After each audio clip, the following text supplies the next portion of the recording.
What's going on, guys? Welcome in. Welcome in. Connor. Oh, we are so back. We are back. Back on the stream here. Late night edition. Not ideal considering it's a long time after the game. But hey, podcast has to happen one way or another. I might as well do it live. And so that's what we'll do. Hello, J-Ro. How we doing tonight? Retweet this, folks, and we'll give everybody an opportunity to find it. I'm cool if it's literally 3 people in here. It doesn't make a difference to me. But let me know if you can see me and hear me. I think that's the main thing. Trevor, what's going on? Excited to be able to break down this Cardinals game. Really, I'm going to talk a lot about the ninth inning because that was Cardinal baseball as you want to see it played. Some impressive stuff there from a number of Cardinals in the ninth. And so excited to talk about that tonight. To load up the old box score here, remind us of everything that went on in the afternoon. But as always, if you've got comments or questions on specifics about the game, about the team, let those be known. And we'll have a little fun tonight. Probably won't keep it too terribly long, but definitely wanted to get on here to make something happen. Miles, how are we doing tonight? All right, there we go. Give the stream a like. Let's get it up to 10 likes, and then maybe we'll get started. Cardinals talk coming your way. B-Schaeff Daily Live. B-Schaeff Daily After Dark. However we want to qualify this. Excited to be here with you tonight. I think it is 5 of 6, Trevor, if I'm not mistaken. Man, my computer is acting really slow right now. Yeah, because they won 2 out of 3 in the Cubs series. So maybe, yeah, and the final game in against Detroit. So that is 5 of 6. Welcome into James and Spencer as well. Twisted Tree. All right, there you go. James is enjoying his Saturday. I'm glad that you're with us. Couple more likes. We're up to 7. I think we're going to get to 10. I think we're going to make it. Let's get to 10. If you haven't liked the stream, do me a favor and make it happen. And 16 people in the stream, that's plenty to do an episode with. That's perfectly good. Just need a couple more likes and we'll get it fired off. Make sure my Audacity is rolling. As always, this podcast will be available on Spotify tomorrow and Apple Podcasts as well. If you want to go audio only. If you like the video version, you can watch back on YouTube tomorrow as well. And yeah, we'll get maybe some mini videos going from this. A couple more people to like the stream is all I ask. If you're trying to comment, first of all, everybody who's here would love to know that you're here. Even if you just comment, hey, hello, I'm here, first time, long time, 8th time, whatever it is. Throw me a comment so I can get to know the names of everybody. A lot of y'all I recognize. But if you've never commented before, let tonight be the night and say, hey, I'm new, because I want to be able to welcome you personally. Appreciate you for being here on the stream. If you haven't been able to comment because you go, well, it's not letting me. Easy way to fix that is just by subscribing to the YouTube channel. I do have comments set to subscriber only mode, just because we're really trying to make an effort to get up to 1,000 subscribers. That's the main thing here as we build up this YouTube channel. So just real quick, subscribe, and within 1 minute, you'll be able to comment. So I'm going to take a sip of water, though, and we're just going to get started because it's almost 11:30, and you guys are, I'm sure, ready to talk about this game since it ended, however many hours ago. Here we go. All right, without any further ado, I'll double check. We're good to go. Okay. And 3, 2, 1.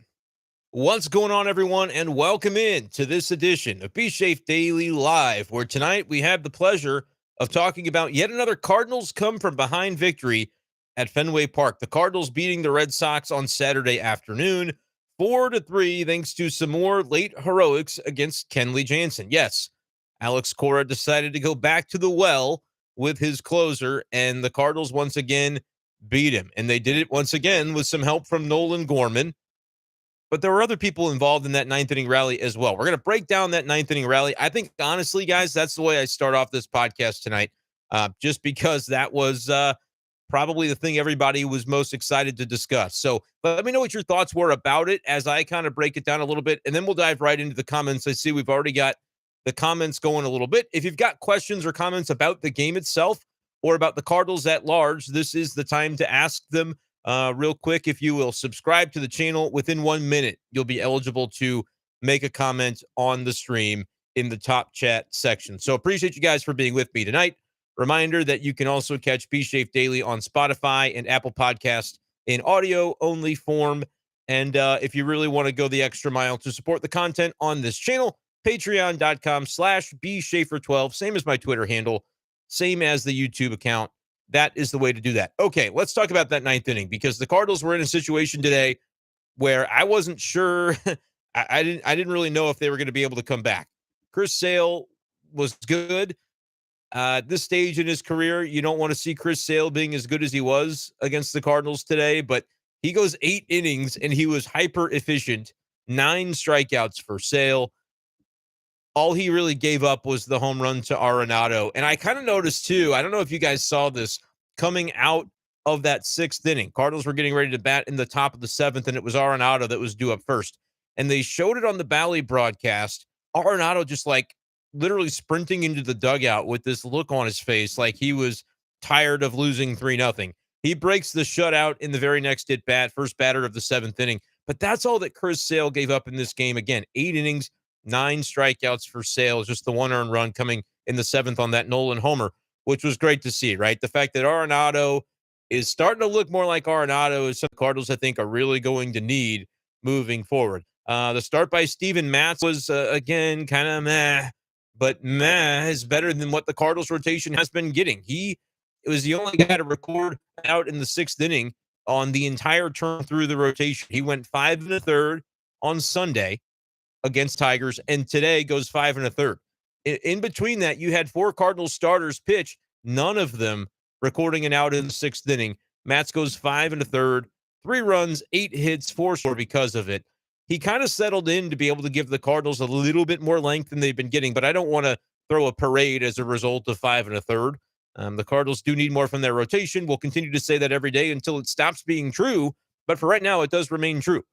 But Steven Matz did keep the Cardinals within striking distance, and boy, did they ever strike in the 9th inning. So I want to break this down. Remember yesterday, they get the rally against Kenley Jansen. It begins with the walk by DeYoung, and he steals second base. And Jansen comes back in again today, and the Cardinals think, maybe we could try that again. It worked out really well last time. So let's just try to get that leadoff man aboard. Let's steal second base. I was a little surprised that they were actually stealing second base in this situation, given that run wasn't the one that meant anything. But doesn't it just kind of feel like when you steal second and you do it successfully, it sort of opens everything up? And I just think that was one extra thing that Jansen had to think about. And believe me, Willson Contreras was giving Kenley Jansen plenty to just to add that little extra dose of pressure. But I want to talk about this Willson Contreras plate appearance, because I think we saw today Willson Contreras at his finest, doing the types of things that we've talked about him doing to opposing teams since he joined the Cardinals. And we've spent a lot of time in the offseason and spring training kind of expecting those sorts of things to happen, that he kind of gets under your skin as an opponent, right? He's the kind of guy that you love to have on your side when things are going well, but when you play against him, you kind of get this icky feeling. Well, the Red Sox had an icky feeling tonight because he was at it again, back at it again with the white vans. He was back at it with the pitch clock manipulation, if you will, his ability to stand in the box, but only get in there at the perfect time that benefits him. And Kenley Jansen seemed not to understand the rule on the pitch clock violation. The fact that he's got to make eye contact basically with Willson Contreras before Kenley can get set and begin to deliver a pitch to home plate. He was continuing to rush that process. Willson Contreras, knowing the rules, understands that I have until I believe it's 8 seconds. If we're having some stream issues, then I apologize. That's going to be kind of unfortunate. Yeah, this is the revenge of Spectrum. I talked all kinds of shit, and now we're back into an issue. So hopefully we end up having the ability to get through that. But if not, we'll have to learn some things. I'm just going to continue to talk. Let me know if it ends up getting better. Luckily, the audio is going to be something that works for you. I'm going to stop real quick and make a comment, and just let me know, guys, when it's back, because there's not a lot I can do about it. But I'll say this. Yeah, the stream is glitching. I hear you. There's nothing I can do about it. So we're going to keep riding. I can't change it. Can't fix it. We'll try to continue to work on it. We're talking about the ninth inning there with Willson Contreras and what he does in that at bat to take two balls from Kenley Jansen, but only see those two balls and somehow end up on first base with a walk. His ability to get into the head of the pitcher was extremely impressive in that moment.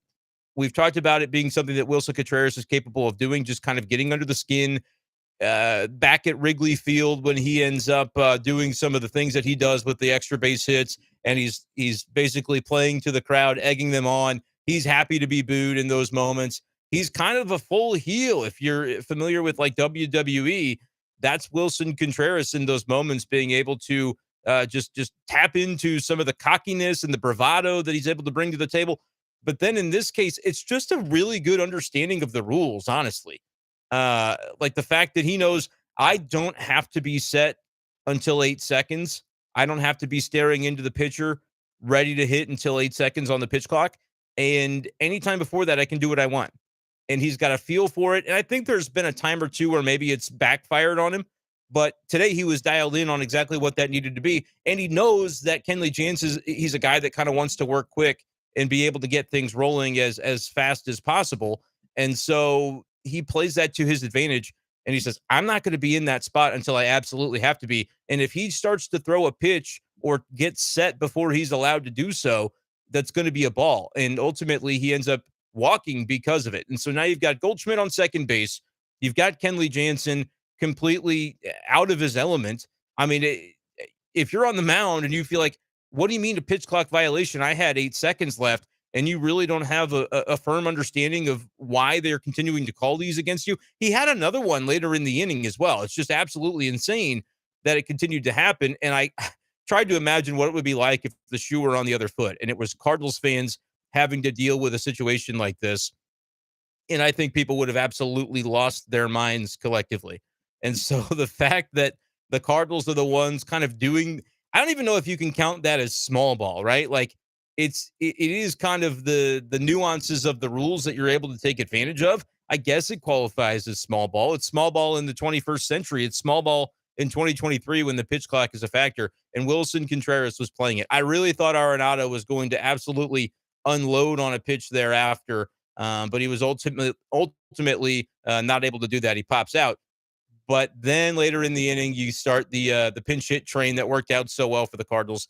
Nolan Gorman, no surprise with the double. They held up Willson Contreras at third. He was the tying run, and it was like you had this grand desire to go ahead and tie the game right here and send him. But then as you saw the play develop, it was like, wait a minute, this is the right call. They shouldn't have sent him. They didn't send him. They were smart about it. It felt kind of hopeless in the moment because you thought, oh no, how are they going to find a way to blow this when they absolutely had their chance to be able to make something happen here and tie the game? That, what if the next two guys pop up? What if you get a strikeout and a pop up, something like that? Like then it would have felt really bad to lose the game there if you're the Cardinals. But they don't lose the game, obviously. And I don't know if you can credit the offense too much for the reason that they were able to win it. Brendan Donovan, the pinch hitter for Carlson, I agreed with that moment. And J-Ro mentions a good point that Contreras had to pause for a potential catch there. And like, I'm not criticizing the base running, anything like that. I'm just remembering they had a good image on the broadcast as it was happening live. You're behind home plate. You can see Contreras is just rounding the bag at third. He's just now getting to third when the ball is basically back to an infielder just on the edge of the outfield grass. There was no way he would have been safe at home plate. It would have been a bad send. And so it was smart that they didn't send him. Okay, bring in Donovan second and third. Thought it was really smart to pinch hit Donovan for Dylan Carlson in that spot, even though it hashtag everyday Dylan and everything like that. But they needed contact in that moment. And Brendan Donovan, lefty, righty, doesn't matter, but particularly against a tough reliever like Jansen, you just need to put the ball in play at that point. There's still only one out. And so unless you line out double play, it's really hard to end the game there in a negative way. But ultimately, the Red Sox agreed that wasn't the situation that they felt was favorable to them.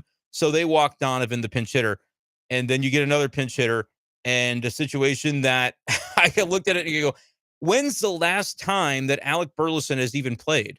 Like he took one, I looked at it. He took one at bat in Chicago and then one in the Tigers series, I think. We haven't seen a lot of Alec Burleson, despite how much he played at the beginning of the year. They have started to kind of find their groove with what a daily lineup looks like versus left, and then a daily lineup versus right-handed pitching. And Burleson has not been a part of either. And so the matchup, I think, dictated it. And I also feel like Burleson's a guy that could potentially put the ball in the air relative to Paul DeJong, who's the guy he pinch hit for. You remember on Friday, Paul DeJong had the ground ball double play with the bases loaded. Fortunately, there were nobody out in that situation, and so they did score one run on that. But the last thing right there that you want is a ball on the ground. And so they bring in Burleson, who hits a ball on the ground. And it was kind of a chopper to second, a little bit slowly hit. And so you're thinking, if they had a guy with any speed, you probably can break up the double play. But when that ball was getting into the glove of the second baseman, I was thinking, this is going to be a heartbreaker. I did not think that the thing that was about to unfold in front of my eyes was about to happen. But I want to give credit, and let me know if you guys agree with this. And again, sorry for the stream glitching a little bit. It's something we'll just have to kind of deal with as time goes on and see if we can't work it out a little bit better. But let me know if you're hearing me now. Let me know what you thought about Brendan Donovan's role on this potential double play ball that ends up going the way of the Cardinals in order for them to win the game. Because I thought watching it live that he made an absolutely heady play.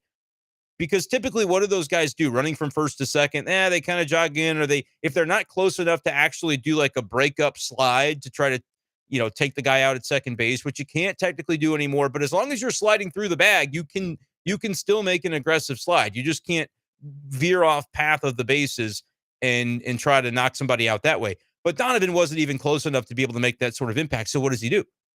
He stops running. He just stands there. And then I was like, well, could they call an interference? I feel like if a runner's in the base paths and he like jumps and tries to headbutt a throw, which you'd have to be insane to do. But like if he intentionally puts his body in the way of the throw, obviously they would call some sort of interference for that. But Donovan doesn't do that either. He does absolutely the smartest thing possible. Just stands there, first of all. So he's in the field of vision as the shortstop is trying to figure out, the throwing lane that he wants to use to get it to first base. And then by the time the throw is in action, he just ducks. It's like a whack-a-mole situation where he just hits the deck. And I am absolutely convinced that was enough chaotic motion in the middle of the base paths, about, 35 to 40 feet or so. He's a little more than halfway from the second base bag. And he's doing all of this motion. I cannot imagine that it didn't impact the fielder. I don't know if the thrower was asked about it after the game. I don't know if there were public comments made. I'm just telling you, in the moment watching it, I thought that is a genius move by Brendan Donovan, and it works like a charm. The ball gets away. The Cardinals score not only the tying run, but the go-ahead run. And then you get Gio Gallegos to come through in a situation where I didn't really think Ryan Helsley would be available today, even though you had the off day sandwiched in between there on Thursday. I just kind of felt like they've been riding him pretty hard recently relative to what they're comfortable with. And so Gio ends up coming through. But how about that ninth inning? We can make it be like a hockey game. You give out the 1-star, the 2-star, and the 3-star of the game. The first star to me might even be Brendan Donovan. And all he did in this game was run the bases. He took an intentional walk where he didn't even have to take an at-bat. And then he runs about halfway to second base and he falls down. I thought that was such a pivotal play. Contreras, just as, if not more pivotal with the way he was able to work that walk. And I think that had an impact on everything that happened for the remainder of the inning with Kenley Jansen. Oh, and then there's Nolan Gorman, who actually got an extra base hit to drive in one of the runs and set up the rest of it. So those three guys in particular, Goldschmidt should get some credit too for working the leadoff walk, taking second. Everything sort of compounded on itself, and it had to be a very desperate, helpless feeling to be a Red Sox fan in those moments. But how about the Cardinals taking advantage of the opportunity? Just impressive stuff. I'm going to go ahead and take a drink of water. I want to hear what you guys think about this and the way that ninth inning unfolded. But real quick, if you want to subscribe to the channel to be able to chat, all you got to do is click the button. And then within a minute, you'll be able to join the chat on your screen right here on YouTube. Going to take a drink and get right into the comments. But what a win for the Cardinals. Another series win. Now they'll obviously have a chance to go for the sweep on Mother's Day. But to win the series the way that they did, 2 ninth-inning comebacks against Kenley Jansen, things might be starting to turn around for this Cardinals team, even though the starting pitching really hasn't. Okay. We're going to dive right into the comments now. So kind of a more intimate setting. I think some people probably left because of the stream issues. Apologies for that. It ain't going to look good on T-Mobile if we have a bunch of issues moving forward. But I also know there will be a way for me to kind of play with it in my house a little bit and see if I can't move the router around and try to get a better connection. But for now, it's what we got. Trevor is correct that it's 5 of 6 now for the Cardinals. Miles, hello. J-Ro, what's going on? And Connor says we are back. James says, what an amazing surprise. He had an awesome date night at Twisted Tree, and now we're going with the nightcap, the late night B-Schaeff Daily. A great end to the night. It's not the end of the weekend. I was going to say end of the weekend. We still got Sunday, still got Mother's Day yet to go. What's going on, Spencer? He says, with Albert leaving last year, Gorman became your new favorite Cardinal as a Phoenix local. So happy for that kid raking. And I couldn't agree with that more. I said at the beginning of the year, this was my bold prediction that Gorman would be an all-star this season. I don't know if it's possible to do without starting against lefties. But then again, like for all the calls that we've made about, yeah, Gorman should be in there every day, put him in there against lefties, give him a chance, right? He wouldn't have been deployable in the ninth inning of either of these games.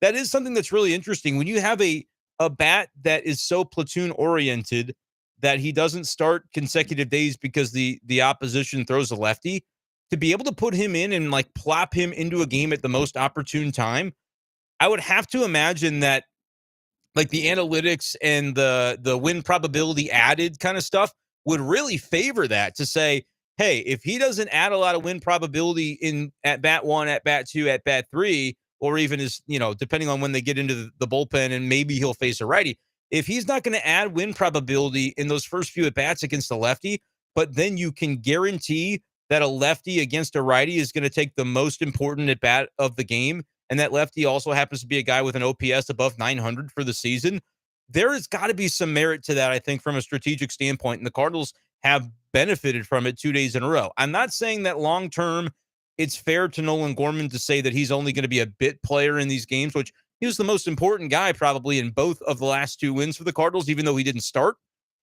So, like, I don't know how you square that circle, but it is really interesting to think about that. For as much as we've had conversations about how eventually, unless the Cardinals are really going to stunt his development, they need to let Nolan Gorman play every day, they're winning games because of the ability to bring him off the bench late. And the fact that he was so clutch 2 times in a row to come through is some really impressive stuff. So kudos to Gorman. But Spencer also says, am I the only one rooting against Matz a bit, just so we don't have to keep dealing with it? I think you might not be the only one rooting against Matz, but that's 2 in a row where he hasn't gotten shelled and he's at least gotten past the 5th inning. He's pitched into the 6th in consecutive games. I know that is an incredibly low bar that we're talking about right now with the Cardinals rotation, but it's relevant. Like, I don't think you can replace Steven Matz with Matthew Liberatore right now, because the last couple of times through, if you look over the last 6 Cardinals games, Matz has pitched twice, and those 2 outings are the only ones in which the Cardinals have had a starter pitch into the 6th, which, again, is not like you're throwing a parade for him, but I do think we've seen some signs of improvement.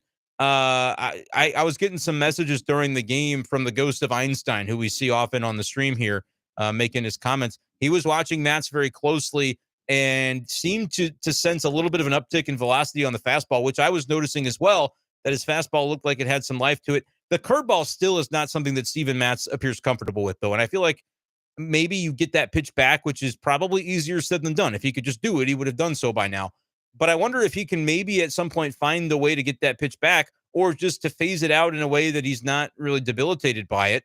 Maybe Steven Matz could end up being, I don't know, a solid number 4 in your rotation. Like, I'm not asking a lot, and I don't think Cardinals fans are either.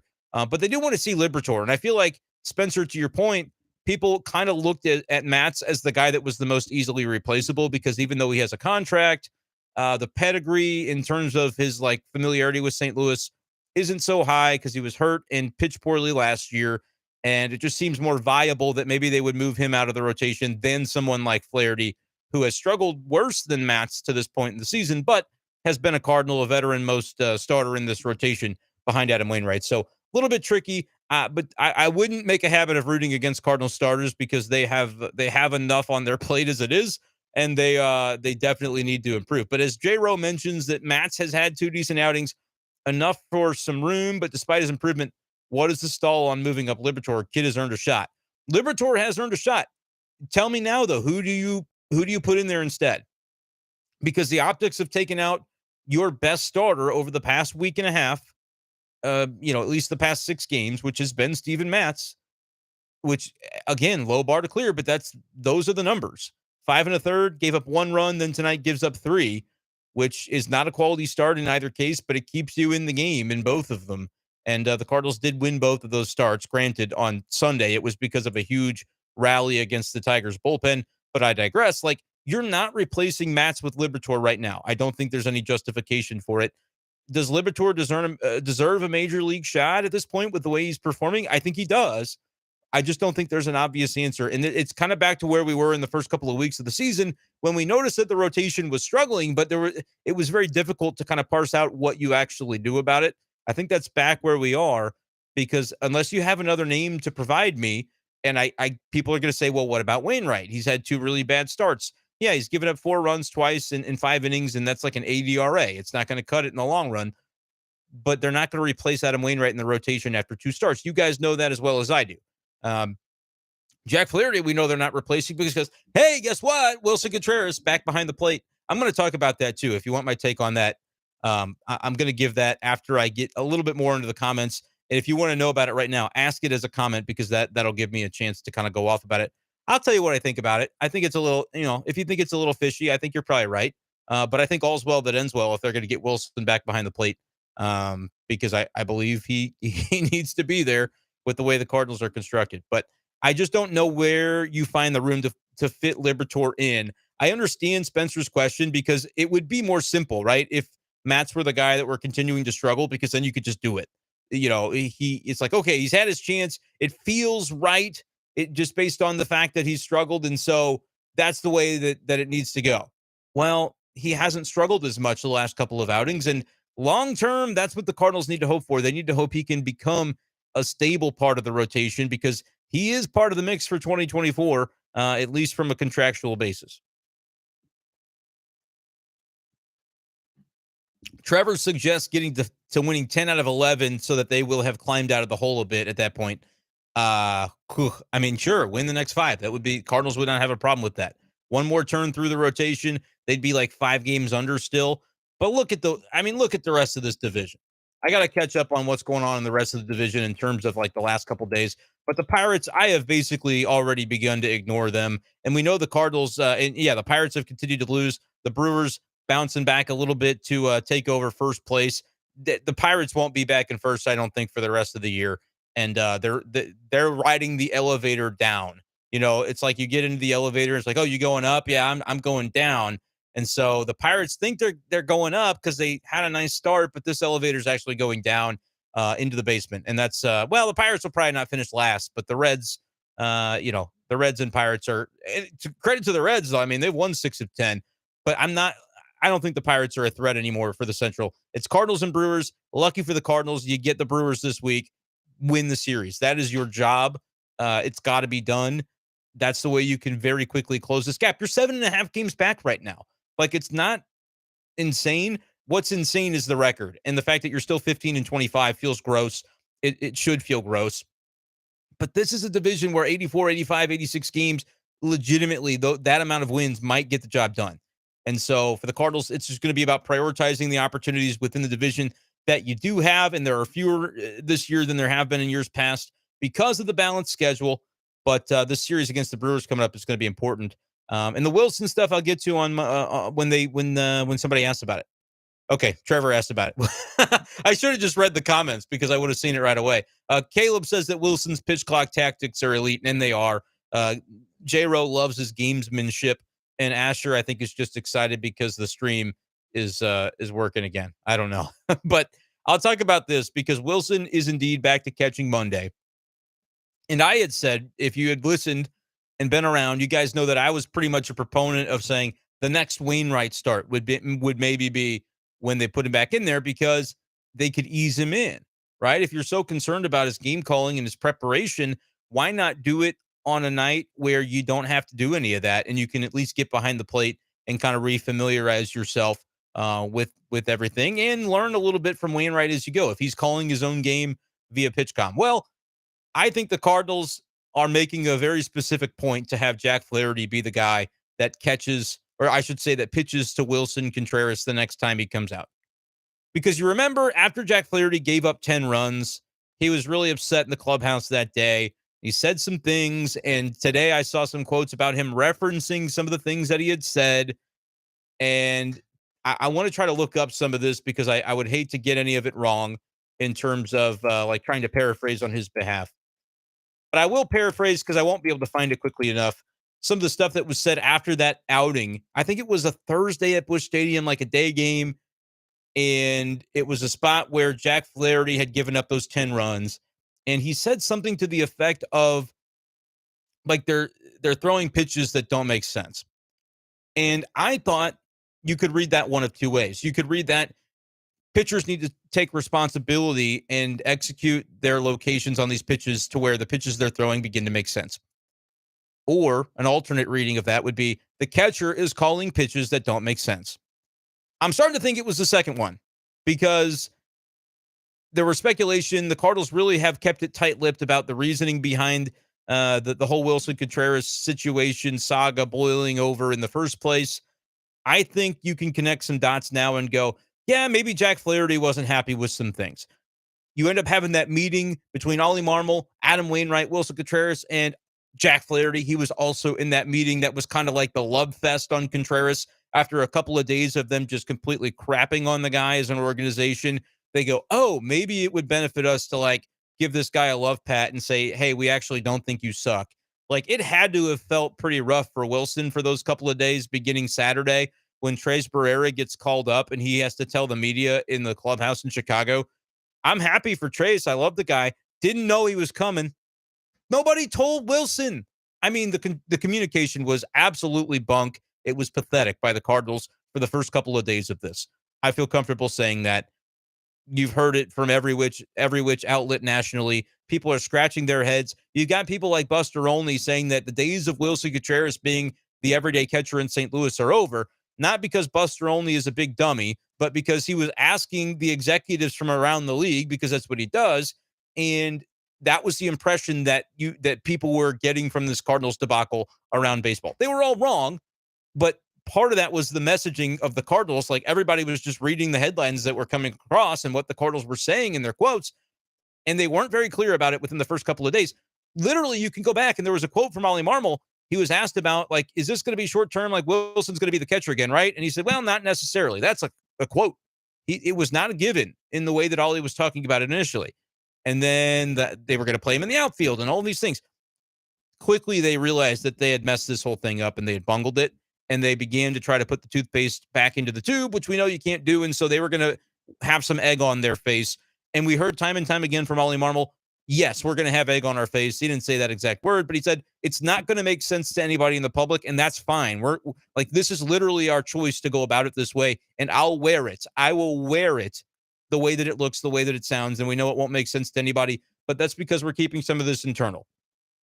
I don't know what those internal things were, but I do anticipate sort of a belief that Jack Flaherty was maybe involved in some of this because of the way he talked about it today. And it was like the way you would read Jack Flaherty's quotes about it today was like a retrospective on we're out of the woods now with this, and we can kind of open up just a teensy bit about the way that it went.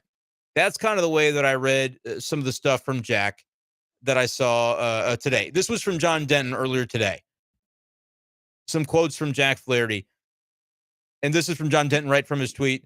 Flaherty on him pushing for Contreras to return to catching duties on Monday, because this is something that Contreras and Flaherty, keywords from the organization, Flaherty wanted to be able to be the guy to throw to Willson in his first game back. And Flaherty said, what was said a few weeks ago was out of frustration and was more about myself in terms of executing pitches and making pitches. And that's something I haven't done.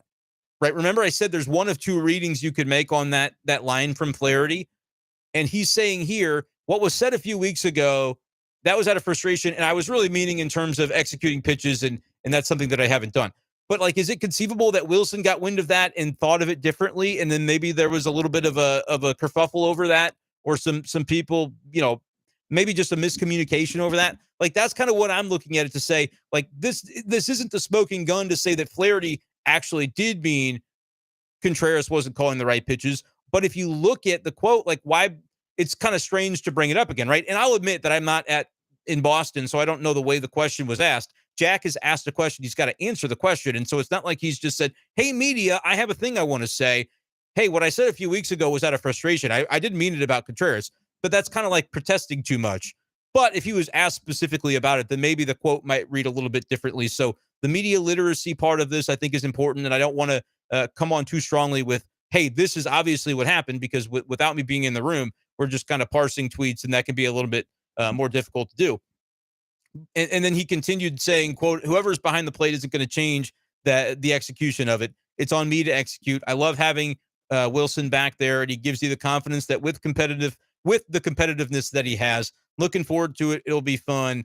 He and I have attacked Milwaukee before. Ollie Marmol had said, quote, this is what they wanted. They both wanted it. Wilson wanted to be behind the plate on Monday. We felt really good about lining it up that way with all the progress we've made. They're still not saying anything of actual substance, right? So could this have just been, hey, we had our love fest moment, and the bygones are bygones, and if maybe we didn't see eye to eye on something before, now we're going to be on the same page, and we're going to be very upfront and vocal about being on the same page so that everybody across baseball understands that, the St. Louis Cardinals have Wilson's back. Like, to me, it kind of reads as if Jack was one of the ones that there was some issues after that 10 earned run outing, whether it was he intended to mean Contreras is doing wrong, or he didn't intend to mean that way, but Willson took it that way. Any of these things I think are conceivably possible. And maybe behind the scenes, they just felt like, hey, this is the way we're going to handle this. We don't know. I don't know. I'm not going to try and sit here and claim to know, but I think it's fair with the double secret probation that the Cardinals have put on top of this, rather than just tell us what it was. And, they've been asked numerous times, which is their prerogative not to go into detail. Because, again, if the answer really is, yeah, there was some internal conflict that we don't want to publicize because it wouldn't look good, right? But without any more information, it's okay for us to speculate on it. I think that's perfectly within reason. And so I kind of feel like, hey, we're going the extra mile to show Jack Flaherty is catching Willson Contreras, and I feel like there's a reason for that. It's not negative. I think it makes all the sense in the world from a PR perspective. But what has to happen is a good performance from Jack Flaherty, right? Like, and he's had games with Andrew Kisner since. He's had games. He just hasn't really been himself recently. And imagine, like, we look at Jack Flaherty's ERA right now, 6.18, and you go, that is not what we're used to seeing from Jack Flaherty when he's healthy. And that's not even a number 5 in your rotation if somebody's performing that way. So that is problematic for this Cardinals team. But let's live in a world for a moment. Like, you just saw 2 comeback victories in a row. Can we dream for a second? Let's live in a world and imagine that Jack Flaherty flips a switch and becomes the Jack Flaherty that he's capable of being. Suddenly the Cardinals have added an ace to their rotation. And I'm not saying that there's any like legitimate tell that shows me that's about to happen. But I'm purely talking from a vibes perspective. If the vibes were off and now they're back on between him and Willson Contreras, and that manifests into a really good outing from Flaherty, that can be a game changer for the Cardinals rotation, because they do not have the guy that can be that number 1 right now consistently. They've got guys that want to do it. Jordan Montgomery wants to do it. He's had games where he's done it, but he's also had multiple where he's kind of gotten blown up. And it hasn't been the kind of blow up that, it's a Steven Matz tonight, 5 innings, 3 runs, and you get away with it with 8 or 9 hits, but you keep your team in the game. No, the couple of times that Jordan has gotten blown up, the Cardinals have not had a chance to win those games. Happened this week when my co-host on the Big Show, Andy, said that the Cubs knocked up Jordan Montgomery, meant to say that he knocked him around. Again, at KTGR Big Show on Twitter. Y'all want to check that out. It was a very funny clip. And so, like, that was one of them. And the other one was when he gave up like 6 runs in a 4th inning way back earlier in April. I think it was at Busch Stadium, whenever that was. And that was another factor. So he wants to be that ace, but we haven't seen it consistently from Jordan Montgomery. We know Adam Wainwright expects to be that guy. I'm just saying through 2 outings, he hasn't yet been. So to have that from Jack Flaherty, who I consider still to be the guy with the highest upside in the rotation, the highest ceiling. It's not to say he's always going to reach his ceiling or that he's going to reach it as often as somebody else that has a lower one, but he's got the highest ceiling. He's got the best pure stuff when he's on his game. And so if Jack Flaherty could be that guy on Monday with Willson, this Cardinals, like, wouldn't that be something? You finish off a sweep in Boston. Let's say they win on Sunday, which Miles Michaelis, I believe, on the mound, certainly capable of winning that game. going against Corey Kluber, so not a lefty this time. You'll see Gorman back in the 3-hole, I presume. Imagine they get that sweep and then a shove from Jack Flaherty on Monday. What are the percent chances of that happening? Well, yeah, coin flip game to win on Sunday, say 50%. And then for Flaherty to shove in a way that we haven't seen all year, is that like a 25% probability in and of itself, maybe less? So we're talking about not a particularly likely set of events. But if that were to happen in a row, I would say this Cardinals season is certified saved. And they would still be 17-25 at the time. But I think the vibes are really immaculate right now. And sometimes when you see the things that you've seen from this Cardinals team so far this year, we can operate in a vibes economy, and I'm okay with that. The analysis sucks because you're talking about vibes. Yeah, I think those are important when you had a team that was 10-24. Sometimes you just need some vibes to go your way, and the Cardinals are vibing right now. It would be really good, I think, to see them have a Michaelis outing that's at least like a 6 innings, 2 runs, and win a gritty game again on Sunday, and then win on Monday 1-0 because Jack Flaherty has a Jack Flaherty outing. I think you probably couldn't draw it up any better than that. Like I said, I'll give it like a 12% chance that both of those things happen. Now they could win both the games. That's at least a 25% chance, but that it's because Jack Flaherty puts the team on his back in the first Willson Contreras game back, because then all the questions are answered, right? About Contreras. Nobody has a narrative left about Willson Contreras. I've said the Cardinals have to wear the way they've talked about it because it's been ridiculous. Objectively, hasn't made any sense. And they know that. But I'm still kind of talking about it because I feel like they need to kind of wear that in the public eye. And I've got 50 people watching me right now. So I'll say it to those 50. They're like, dude, the Cardinals, this was ridiculous, right? But what have I maintained throughout the entire process, too? It can turn around and end up being for the better. And the way that happens in a very quick, swift manner is by Willson Contreras catching a Jack Flaherty gem on Monday. And then, poof, all of the worry and concern is going to melt away for this team. Like, they're that close to being able to do that, but they still have to do it. And we could be talking about something else on Monday as well. We could be talking about another bad Flaherty outing, and then they lose, and then we still feel like all of these angsty questions are still bubbling to the surface, and they would be right to do so. It's not automatic that the little picture I just painted is going to play out. But if it did, remember, we were dreaming for a moment, right? If it did, the Cardinals would be in a lot of a different situation. Connor asking for insight on what's going on with Walker. He's been struggling with Memphis. I haven't really watched him. And so it's hard for me to say. But like, I just think of it from a human element, right? Because I'm not going to be able to dissect and analyze at bats that I have admitted to not watching yet this season. There's a lot going on. I just haven't watched a lot of minor league stuff yet. But from just a human perspective, like, I think it's fine for him to have a little bit of this challenge, right? Because he's a guy that they expected so much of. They put so much on his shoulders by putting him in the big leagues out of spring when he had a great start to the spring, but then he trailed off a little bit. But then he came out and he proved that he was big enough for the moment, that he was mature enough for the moment. But then he kind of tailed off a little bit, and they decided to send him down. I don't know if it was the right decision. I still don't think it was. I said at the time I would have done it differently. And remember, that was right at the beginning of that 8-game losing streak. So, or right in the midst of that road trip that went so poorly. And now he's got a 543 OPS in AAA. I think it's still a small sample size. I think he's going to be just fine. But there's a human element where he's got to go through some of the mental struggles, the trials and tribulations right now that he's having. And so I don't think it's the end of the world. It's honestly a good time in his career to be going through these things, because it's going to be a learning experience for him, I think, in the long run. It is, though, a little bit unfortunate that about to turn 21 in 9 days or whatever, and he's kind of going through some struggles right now in the minors instead of maybe beginning of April. He thought he pictured a much different 21st birthday, just being with the big league club and having success. Those are things that I think long term are going to be good for Jordan Walker, but I'm not worried about him one iota. That's just where I am on it. Asher says we own Kenley Jansen. Well, Nolan Gorman certainly does. Certainly seems to. Jay Tiger asks when they call up Libby, will it take an injury? Yeah, honestly, I think it'll take an injury. And he'll be the first call they make when there is one, if there is one, and there will be one. It's a long season. But I just don't think right now you can look at each of the 5 starters, and it's hard to pinpoint who you take out due to performance. If Jack Flaherty had two more abysmal starts, could they do something? I guess.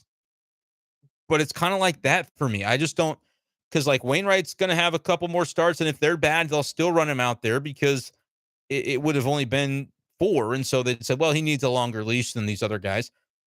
Like Flaherty, if he had two really bad ones, sorry for the hiccups, like then maybe. I just don't think realistically they have anybody they can remove. Montgomery, you're not taking him out. Michaelis, they just gave him a massive, well, not massive, but a pretty hefty extension to be a starter for 2 more years for them. So I don't think that's in play. Yeah, I think it will take an injury, Jay Tiger, and that's not fair to Liberatore, but that's where they're at. Do I think Matz gets to stay in the rotation after this outing? I don't even think it's a conversation or a question. Absolutely, he is safe for another start and probably multiple. Nate says, just discovered the channel in the last week, enjoying the thoughts and insights. Thank you, Nate. And anybody else who's new, like I want to talk to the person right now who's sitting there and you haven't subscribed and you're like, I'm not the type to comment. You don't even have to comment, but go ahead and subscribe because then you'll be able to comment. But I want to see us build this up and have new people like Nate join and go, hey, even if Brendan is wrong 80% of the time, at least he's here at midnight with us talking Cardinals baseball. Because that's what I'm trying to do. I'm trying not to be wrong 80% of the time, by the way. But I'm not going to be right every time. And I try not to pretend like I'm going to. I don't want to give off that air either. But I want to be able to engage with you guys because I feel like that's important. There are going to be times when I disagree with you. You're going to disagree with me. But I feel like in the long run, we're all going to learn. Like I have learned things from doing these that y'all bring up ideas that I would not have thought of. And I'm not blowing smoke up your asses. I enjoy it because of that. I really do. Spencer mentions that Gorman needs to be in the lineup every day, even against lefties. I don't care. And I thought that was good. And I believe Katie wrote about this over the weekend. Katie Wu of The Athletic, kind of a little bit of an insight into what and why they're doing it the way they're doing. What I would add, though, to that, and if you're an Athletic subscriber, go check it out for sure, because she's in Boston and has those quotes that I wouldn't be able to provide you from like the people that are involved. But from just on the sideline for this series in Boston, I look at what they've actually done and the fact that Gorman has had the two biggest swings of the weekend, and they got to literally plop him into those moments. They wouldn't have been able to do that otherwise. And so I talked about it a little bit earlier, but it is kind of two sides of the same coin where you go, I could see the benefit of the way they've done it. For his benefit long term, yes, he needs to play every day because it's not fair to take a 22, 23, 24-year-old top prospect and say, you're a part-time player. Like for the course of his career, I don't think that's fair to Nolan Gorman, who, is a stud and is going to struggle against left-handed pitching. But how can he become, and this is going to sound dumb, but like Hall of Fame baseball players didn't get that way because they were protected throughout the course of their career, right? Like, I'm not saying Nolan Gorman's going to be a Hall of Famer, but if I'm Nolan Gorman, I'm like, I want to be the best. I want to play baseball every day. That's what I do.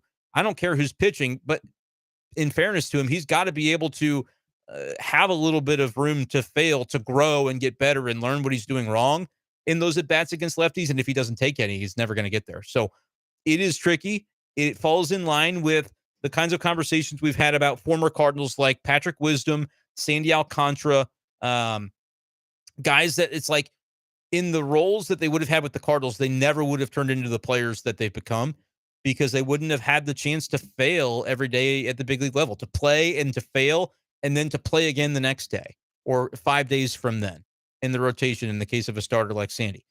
I think there's value to that, and it's part of the development challenges that I think the Cardinals face because we've talked about player development a lot recently. It's kind of fallen off a little bit for the Cardinals, pitching-wise in particular, but there have been some disappointing developments in terms of offensive players as well. I would say, though, on the offensive side, at least there are guys like Nootbaar, like Donovan that have emerged and have done really nice jobs. But then again, if you read the Lars Nootbaar Players Tribune article, a lot of what he, would probably attribute his rise to prominence to is the cage work that he was doing with his buddies strapped up to some of the analytic data stuff in a cage at USC during COVID in 2020. Check out that Players Tribune article from Lars because it is a really good insight into not only his personality, and they talk about the World Baseball Classic and all that stuff, but also like how he got better enough to turn into a legit, like he was never a prospect necessarily. Like I mean, he was on some of those prospect lists, but like to turn into a bona fide guy with the Cardinals, he put in a ton of work during the COVID session in 2020 when the minor leagues didn't play. And so kind of interesting to see that. But development wise, like the Cardinals have lagged behind in some areas. And the Gorman one is really interesting because how can he ever reach his full potential if they don't give him the chance to play daily? It's a quandary the Cardinals are going to have to struggle with. And I understand both sides of it. This weekend, I'm glad they didn't start him if I'm a Cardinals fan because they probably don't win those games because they can't pick, hey, the most high leverage at bat of the game, we're going to get this guy to face a righty, which is advantage St. Louis. And they did it twice, and it worked both times. So while I totally agree with you, Spencer, that eventually he needs to play daily, it worked out for the best, I think, the way it's gone the last 2 days, which is fascinating baseball conversation. To me, there's nothing better than that kind of conversation because I think there's merit to both sides of the argument. And that makes it a lot of fun. Subscribe to the channel if you guys haven't. I was really excited today that we got over 700 subs on the YouTube, youtube.com/@B-Schaefer12. If you're listening on Spotify right now, I'm talking to you. It's Sunday, you're listening, and you're like, I've never done YouTube. youtube.com/@B-Schaefer12. Give it a try and at least sub on the channel so that I can get that subs up. Because when we get to 1,000, it's going to be a party. That's what I'm working toward, guys. So tell your friends. J-Rose says fun baseball stat. Sale has an average of 11 plus strikeouts in his career. That's insane. 11 Ks per 9. That is insane. I would have thought surely he had some down years, but I think even when Sale has struggled and has a high ERA, he's still missing enough bats to get those K rates up pretty high. Felix, what's up, man? Felix said that Kenley made Helsley's playoff blow up look like nothing. Helsley's playoff blow up was because he was injured and lost the feeling in his fingers, I think, after that first inning that he came out. Like, again, that is one of the biggest flukes in I'm going to say that it's one of the biggest flukes in Cardinals baseball history. And that you're going to go, wow, that is hyperbole just to get clicks. Fine, you might think that. I'm telling you, with how dominant Ryan Helsley was last year, the fact that he slips and falls and tries to catch himself picking up a grounder on a Tuesday in Pittsburgh in September, and the fact that that ends basically the Cardinals season a few days later when the game plan with Jose Quintana starting game 1 of the wild card series against Philly was literally executed to a T for the Cardinals to win a hell of a grind them out sort of game, and then know that Ranger Suarez was on tap for a potential game 3. So even losing game 2 wouldn't have mattered. Like, I mean, man, that's crazy to me. That's a huge ass fluke. It just is. Helsley was dominant last year, and he just wasn't healthy. And there could have been different decisions made. They could have not pitched him. They could have not had him go do an up down with a potential injury looming. They didn't think he was hurt. All of those things. Mistakes were made. We realized that it didn't go the way that you wish it did, but it is so fluky. So I agree, Felix. Like Kenley's was way worse because he was having a meltdown over pitch clock and all that good stuff. But Ryan Helsley, I hardly place any of the blame with him for what happened last year because I understand the mind of a competitor in that moment is not thinking, oh, Tuesday I got hurt. That's what's happening. You're thinking, make that next pitch. Let's go win a World Series. So I can totally understand how that got out of hand the way it did. Miles, what do we think of Ollie's and the front office's plan with Gorman now? 2 pinch hits, 2 massive hits. Getting difficult to bench him and to continue to play Kisner. Best hitter this year. Good problem to have. Yeah, so Kisner, I think, deserves credit for wearing this the way that he has the last week. He started every game. He's like Yachty-esque Iron Man because the Cardinals need him to, because God bless Trace Barrera, but you can't exactly put him in there every day or at all, other than like to fill in the 9th inning like he did today, because the whole thing is continuity with the starters, and that has been the issue that they were talking about with Contreras. Barrera is there as an emergency guy, and he's probably part of this with the Jack Flaherty catching Contreras thing that I neglected to mention earlier. And I saw the comment on Twitter and thought it was funny. I think Ben Godar he does the Cardinals Off Day podcast, I believe, made this point. Sounds like Tyler O'Neill is about ready to come back off the IL, huh? And I thought that's pretty funny, and it might be exactly right, because Willson's got to come back and catch because Barrera, they need the roster spot. Like, is it that simple? I don't know. But it wouldn't be surprising to see Tyler O'Neill back within the next week or so, or maybe even sooner based on that. So we'll see. I don't know if that was accurate or not, but I did get a laugh out of that tweet today. Now I'm getting into the comments about the stream sucking. I'm going to see if anybody got a really funny one. Trevor mentioning the Spectrum to T-Mobile. We'll see. I like Connor saying it was Spectrum's revenge.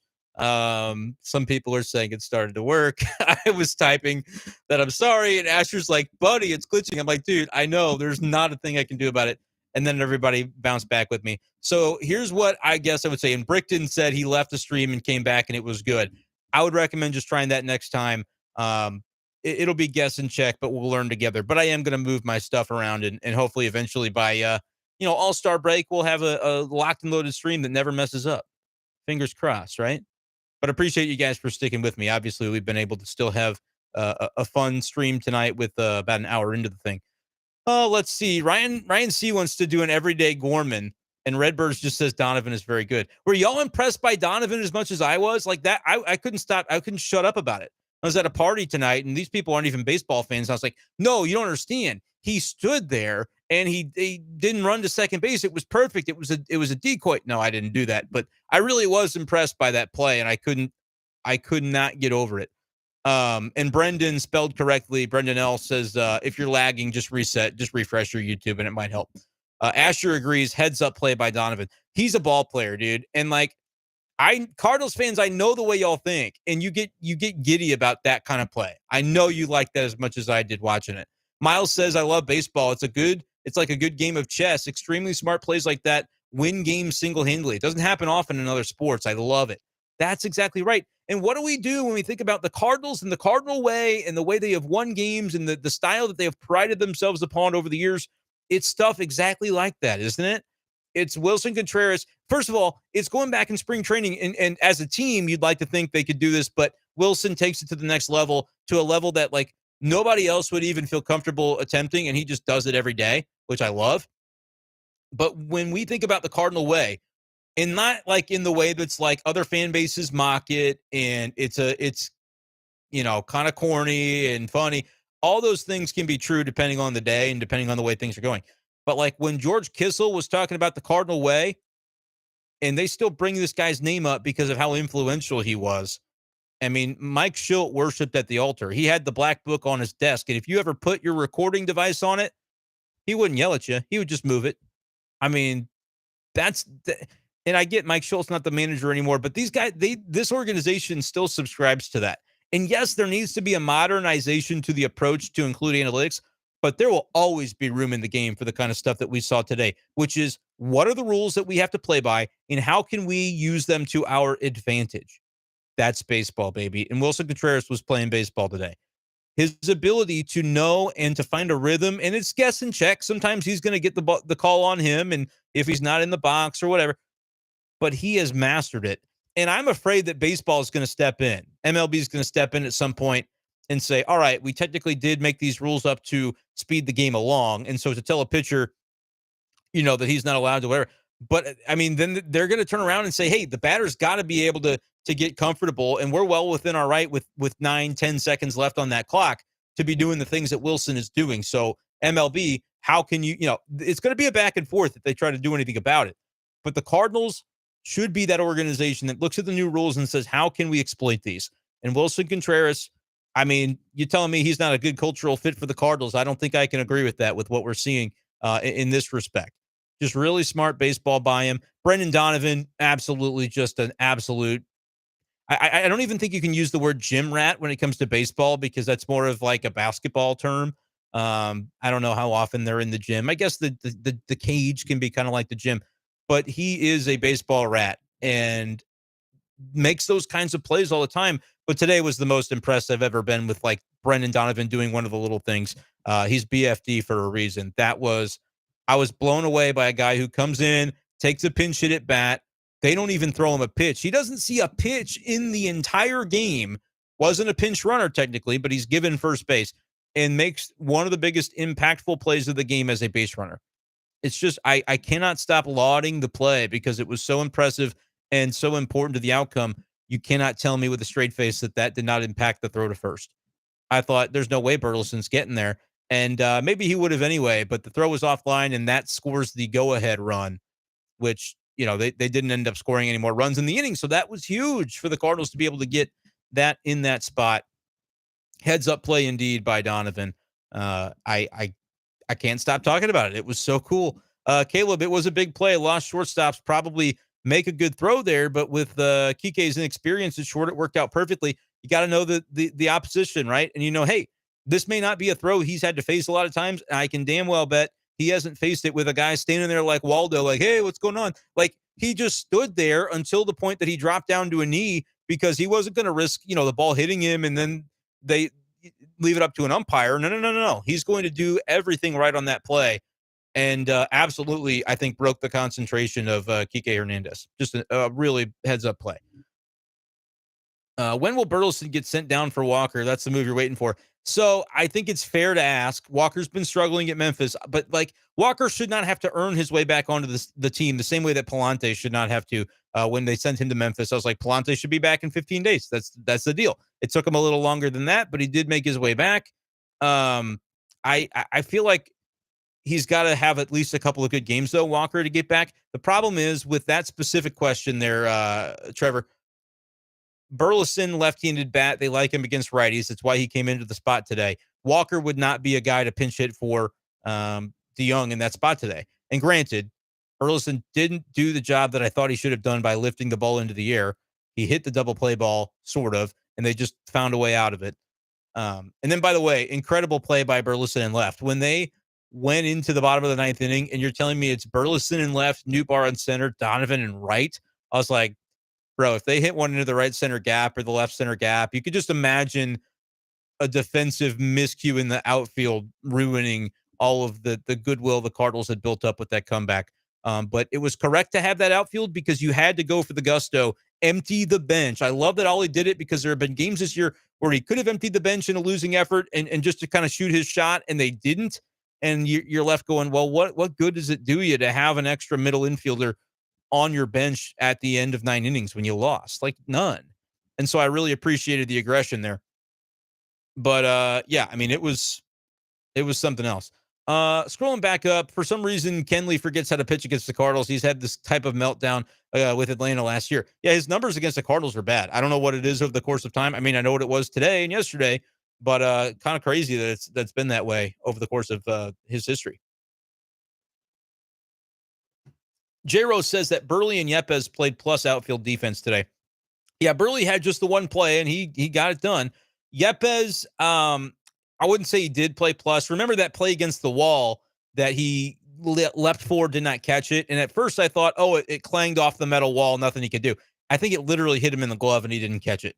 That's hard to do. That wall is very unique. It's metal. There's freaking numbers sticking out of it like it's a joke, but it's also Fenway, so it's really cool. Like, you kind of take the good with the bad. At least there's no plants that are overgrowing the brick wall out there, like another ballpark we could mention. No, I love Wrigley too. I'm just playing. But I would say that the play that Yepes made there was a little bit of a suspect attempt at the catch. But he did have somebody thrown out, as J-Ro mentioned, threw a couple of good balls into second base, and one of them was an easy out at second. I couldn't believe they went for that. I believe that was back in the first inning when that first run scored. But Broadster asked, did Yepes make contact at all today? Fair. I guess I don't know the answer to that, but he did go 0 for with 3 Ks. So not contact that was in play anyway. How come nobody's talking about Goldie being in first in the NL in doubles? Because the way Paul Goldschmidt works is that he's just like the quiet superstar until he wins the MVP, because everybody was like, we can't be quiet about this anymore. But I didn't know he was leading the NL in doubles. He didn't have a hit today, but he still reached base via walk, scored a run. OPS of 927. He's a dude. Arenado with the homer is up to 686 on the OPS. That's good to see. Gorman's at 920. Donovan's back above 700. DeYoung is at 942, but he was over today with a couple of Ks. I need him to stay above 750, and I also need him to play every day so that guy from Twitter can give me $1,000 on Venmo. Probably not going to happen. I would say that DeYoung's OPS is going to be between like 710 and 760. So he might clear that 750, but I don't think he gets the 400 plate appearances that I needed in that non-bet that somebody tweeted at me. Ryan C would bench Yepes and Kiz. Again, y'all know that Willson is catching on Monday, right? Like he's the catcher again. So I think, Kiz is going to play some, but not as much as he has been. Drew says, I don't think you can sit Gorman forever against lefties if he hits this well all year. I get it, but remember, he's hitting this well against